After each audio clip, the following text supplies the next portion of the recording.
Morning student, I am Gopi Kumar Srivastav. This is my second video of history, chapter number 8, the civilizing the native and educating the nation. In this video, I am discussing a new topic of this chapter, the grave मतलब होता है गंभीर errors of the East. मतलब east India company का जो बहुत बड़ा गलतियां था उसे हम लोग डिस्कस करने वाले हैं कि आखिर ईस्ट इंडिया कंपनी ने या ईस्ट ने क्या सबसे बड़ा गलतियां किया था. मेनी ऑफिशियल, यहाँ ऑफिशियल का मतलब जब भी बात करें तो आप समझ जाइएगा ईस्ट इंडिया कंपनी के बारे में हम लोग डिस्कस कर रहे हैं जो भारत में आया था. Supported the idea of the oriental learning. बहुत सारे जो ऑफिशियल थे ब्रिटिश इंडिया कंपनी के अंदर जो काम कर रहे थे उन्होंने ओरिएंटल लर्निंग को इनकरेज किया. ओरिएंटल लर्निंग वो लर्निंग होता है जो भारत का ही लर्निंग होता है, जैसे संस्कृत, पर्शियन, जो भी भारत में बोला जाता था या जो भी भारत में टैक्स हुआ करता था, अगर कोई ऑफिशियल इसको सपोर्ट करता है तो वो ओरिएंटल लर्निंग कहलाता है, मतलब भारत का खुद का शिक्षा. But there were some other who strictly opposed it. पर बहुत सारे और भी ऑफिशियल थे जो इसके विरुद्ध थे, जैसे कि इसके फेवर में जो थे वो विलियम जोन थे, वो आपका थॉमस थे. तो इस तरह से वो लोग आपके इसके मतलब करीब थे, और ये बहुत सारे और भी लोग हैं जो इसके विरुद्ध थे. जैसे हम लोग इसके आगे पढ़ते जाएंगे हमें नाम मिलते जाएगा. अपोज थे, अपोज मतलब विरुद्ध थे. The favoured European education system, और वो लोग यूरोपियन एजुकेशन सिस्टम को फेवर करते थे. वो इंडियन लर्निंग को या ओरिएंटल लर्निंग को वैल्यू नहीं देते थे. उसमें से एक जो था जो अपोज थे भारतीय एजुकेशन को लेकर या ओरिएंटल लैंग्वेज को लेकर या लर्निंग को लेकर, उसमें से एक जो है वो जेम्स मिल है. Was one of the those who attack the orientalist. उन्होंने अटैक कर दिया ओरिएंटलिस्ट पे. ओरिएंटलिस्ट क्या होता है ये भी हम लोग डिस्कस करते हैं. Those with the scholarly knowledge of the language and the culture of Asia. जिसके पास बहुत सारा वैज्ञानिक नॉलेज होता है या बहुत सारा लैंग्वेज का जानकारी होता है, जो एशिया के कल्चर को समझता है, उसे हम ओरिएंटलिस्ट कहते हैं. The British in fact he declared should not be to teach what the native wanted. British का कहना ये था कि वो मत पढ़ाओ जो नेटिव चाहता है, मतलब जो देश चाहता है वो मत पढ़ाओ. वाट आर दे रिस्पेक्टेड, जो वो रिस्पेक्ट करते वो भी मत पढ़ाओ. इन ऑर्डर टू प्लीज, वो जिसको संतुष्ट है वो भी मत करो. Them and win the place in their heart, और नहीं उसका दिलों पे राज करने की भी जरूरत नहीं है. The aim of education ought to be teach what was useful and the practical. यहाँ पे जो यूरोपियन का जो कुछ ऑफिशियल थे वो चाहते थे कि जो यूजफुल हो वो पढ़ाओ, वो मत पढ़ाओ जो यूजफुल नहीं है. तो उनको लगा so the Indian should be made familiar with the scientific and the technical advances that the West had made. तो इंडियन को मिलना चाहिए, किससे मिलना चाहिए, जो वेस्ट में मतलब यूरोप में जो एडवांस टेक्नोलॉजी है या एडवांस एजुकेशन है उससे भारत में लाना चाहिए. Rather than the poetry and the sacred, मतलब धार्मिक मत पढ़ाओ या कविता मत सुनाओ या लिटरेचर मत दिखाओ. तो ये सब को छोड़कर यहाँ पे यूरोपियन लर्निंग के बारे में बात किया जा रहा है, यहाँ वेस्ट कल्चर को अपनाने के बारे में बात किया जा रहा है. तो इस पे ज़्यादा फोकस किया जा रहा है. By 1830 the attack on the orientalist become sharper. मतलब यहाँ पे देखा जाए तो जो अटैक था वो बहुत ज़्यादा शार्पर हो गया और बढ़ने लगा. एक और थे यहाँ पे, जैसे कि यहाँ पे हमारा जो है वो आपका जेम्स मिल थे जो अटैक किए थे ओरिएंटलिस्ट पे, जो चाहते कि यूरोपियन एजुकेशन हमारे भारत में आए. और उसमें से एक और थे जिनका नाम थॉमस बिलिंगटन है, मैकाले, इसे आप मैकाले भी बोल सकते हैं. So India as an uncivilise country that needed to be civilised.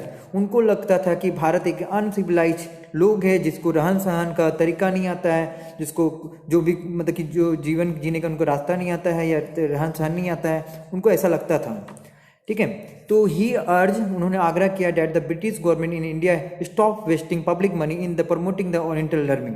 तो उन्होंने आग्रह किया थॉमस विलिंगटन ने कि ब्रिटिश गवर्नमेंट से कि क्यों खर्चा कर रहे हो झूठ मूठ का भारतीय एजुकेशन पे, क्यों जरूरत है पाठशाला खोलने का. आप इंग्लिश लैंग्वेज को पढ़ाओ, आप वेस्टर्न कल्चर को दिखाओ, आप वेस्टर्न लर्निंग लाओ. और इंटर लर्निंग लाने से कोई फायदा नहीं, इससे आपका प्रैक्टिकल कुछ भी बच्चा सीख नहीं पाता है, बस धार्मिक को सिखा रहे हो, धर्म को सिखा रहे हो, धर्म को सिखाने से कोई फायदा नहीं. ऐसा उनका मानना था मैकाले का. तो Macaulay emphasis that the need to be teach the English language. उन्होंने सबसे ज़्यादा प्रभाव डाला कि नहीं इंग्लिश सिखाओ पूरे भारत को. He felt that the knowledge of the English would be allow Indian to the read some of the finest literature world had produced. उनको ऐसा लगने लगा कि भारत में वो लिटरेचर पढ़ना चाहिए जो वर्ल्ड ने प्रोड्यूस किया, जो विश्व ने प्रोड्यूस किया, उसे हम लोग भारत में लाएंगे. The following Macaulay minutes the English education act 1835 was introduce. Macaulay ने इंग्लिश एजुकेशन को एक्ट के अनुसार कुछ इंट्रोड्यूस किया है यहाँ पे। The decision was to be make English in medium of instruction for the higher education and to stop the promotion of the oriental institution. यहाँ पे कहा गया कि मैकाले के द्वारा कि ओरिएंटल जो इंस्टीट्यूशन है उसे बंद किया जाए, उसका जो एजुकेशन है उसे बंद किया जाए और उसके जगह में हायर एजुकेशन लाया जाए, इंग्लिश मीडियम बनाया जाए। ठीक है, तो जो मद्रासा था या जो बनारस कॉलेज था उसको भी यहाँ पे बंद करने का बात किया गया है। मैकाले नहीं चाहते थे, जेम्स मिल भी नहीं चाहते थे और मैकाले भी नहीं चाहते थे। The English text books now begin to be produce for the school. तो यहाँ पे हर स्कूल में मतलब जो पाठशाला था उसको स्कूल बना दिया गया और वहाँ पे इंग्लिश पढ़ाया जाने लगा, इंग्लिश टेक्स्ट बुक दिलाने लगा।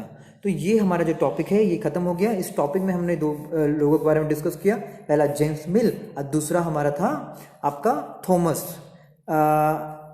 Thomas Willingdon Macaulay. ये दोनों को दोनों जो है हमारा जो देख सकते हैं आप कि विरोध था हमारा एजुकेशन को लेकर। हमारे भारत में पहले ओरिएंटल लैंग्वेज का या लर्निंग था। ओरिएंटल लैंग्वेज का मतलब होता है या लर्निंग का मतलब होता है हमारे धर्मों को पढ़ाना, संस्कृत को पढ़ाना, या जो पर्शियन थे, जो इस्लामिक धर्म थे उसको पढ़ाया जाता था। या मद्रासा खोला गया था या जो हिंदू कॉलेज खोला गया था उसको धीरे धीरे बंद करवा दिया क्योंकि ब्रिटिश गवर्नमेंट को ऐसा लगने लगा और क्योंकि जेम्स मिल ने या थॉमस विलिंगटन ने कह दिया था कि नहीं कि हाँ ये पढ़ाने से कोई फ़ायदा नहीं है, ये सिर्फ धर्म को सिखाता है, ये इससे अच्छा हमारा देश का लिटरेचर है, इससे हमारा देश का जो पढ़ाई है या शिक्षा है वो प्रैक्टिकल है, तो हमारे भारत में उसे इंग्लिश लैंग्वेज को लाया जाए। तो ये लोगों ने हमारे देश का जो ओरिएंटल लर्निंग है उसके विरुद्ध थे। तो आपसे ये क्वेश्चन पूछा जा सकता है एग्जाम में कि कौन कौन से ऐसे लोग हैं जो हमारे जो ओरिएंटल लर्निंग है या उसके खिलाफ थे। ठीक है, तो इससे रिलेटेड क्वेश्चन क्या है वो भी हम लोग डिस्कस करते हैं। तो चलिए हमारे पास क्वेश्चन भी है, हम लोग उसे डिस्कस कर लेते हैं कि हमारा क्वेश्चन कहाँ है। ठीक है, तो हमारे पास आपको सबसे ज़्यादा जरूरी है कि हर टॉपिक से रिलेटेड आप क्वेश्चन जरूर देखें। तो इस रिलेटेड भी मैं आपको क्वेश्चन यहाँ दिखा रहा हूँ। तो देखिए हमारे पास क्वेश्चन मिल गया है। ये क्वेश्चन है why did James mill and the Thomas Macaulay think that the European education was essential in India. क्यों लगता था जेम्स मिल को और थॉमस मैकाले को कि यूरोपियन एजुकेशन भारत में आना चाहिए? क्योंकि थॉमस मैकाले को ऐसा लगता था कि भारत के लोग जो है अनसिविलाइज है, उनको एक अच्छा शिक्षा की ज़रूरत है, उनको वेस्टर्न शिक्षा की ज़रूरत है। हमारा जो शिक्षा है वो ओरिएंटल लर्निंग है, वो सिर्फ धर्मों को सिखाता है, ये जो लिटरेचर है वो बहुत ही ओल्ड है, वो प्राचीन से रिलेटेड है। तो इसलिए जेम्स मिल और जो थॉमस थे वो विरुद्ध थे और वो चाहते थे भारत में एक नया एजुकेशन आना चाहिए। तो आपको इसका आंसर लिखना है खुद से। अगर आप नहीं लिख पाएंगे तो इस चैप्टर के एंड होने के बाद मैं इसका आंसर जरूर प्रोवाइड करूंगा, तो आप इसका आंसर जरूर लिखें। So thank you, must write this question. This is your homework related to this topic. तो आपको याद रखना है मैंने जितना भी वीडियो बनाया है उसमें हमने हमेशा आपको हर चैप्टर का एक क्वेश्चन दिया है और आप उसे बनाएं, आप अपने से लिखें कि इसका आंसर क्या होगा, आप इसको फाइंड आउट करें। अगर आप इसको लिख लेते हैं तो आपको बिल्कुल जब आप टेक्स्ट पढ़ लेंगे तो आपको बहुत आसानी से आप लिख सकते हैं। So thank you, this is homework, so must write. Thank you.